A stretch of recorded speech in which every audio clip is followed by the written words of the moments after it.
तो भाई लोग रियलमी लोग के वोट बनावे खातिर अपन लोग फोन में किने बा रियलमी C53 और ये फोन ये काफ़ी ज़्यादा घटिया पर काम के साथ ही फोन लो जो वही बा प्राइस भी थोड़ा मोबाइल बा सब कुछ बताओ तो आज के ही वीडियो। ये फोन में 18,000 mAh की बैटरी देखे के मिली, 18 वाट की क्विक चार्जर देखे के मिली और चार्जर तो ठीक ठाक है, 1.5 घंटा के करीब में फुल चार्ज 2 घंटा में लग जाए और बैटरी बैकअप भी उतना अच्छा नहीं है।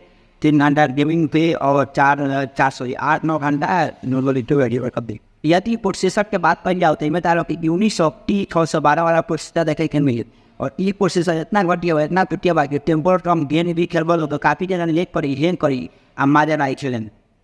यदि ये फोन के डिस्प्ले के बात कर जाओ तो मैं तारो कि 6.74 इंच के 720 की वाला एगो घटिया डिस्प्ले 560 स्पीक ब्राइटनेस बा 90 हर्ट्ज से रिफ्रेश रेट बा। डिस्प्ले क्वालिटी काफ़ी घटिया बा, ब्राइटनेस भी नहीं के तो डिस्प्ले क्वालिटी में इसी चीज़ की हम तो ना। यदि एक और रैम स्टोरेज की बात कर तो तारों के 2 वेरिएंट में देखे के मिली 4/128 6/64। तो कहाँ मतलब बनता है कि 6/64 4/128 बिल्कुल ही कुछ और भी काफ़ी बिल्कुल ही उल्टा पुल्टा काम कर बात। तो ये तारों के 4/128 आ जाता तो तारों के पड़ी सिर्फ 10,000 में 6/64 तारों को पड़ी 11,000 तो 4/64 की गियो लोग लेवे कोई बहुत ही लो 1-2 रुपये 5G फोन ले लो 4G फोन लेना फोन में फायदा नहीं कि फोन तो मत ले लो।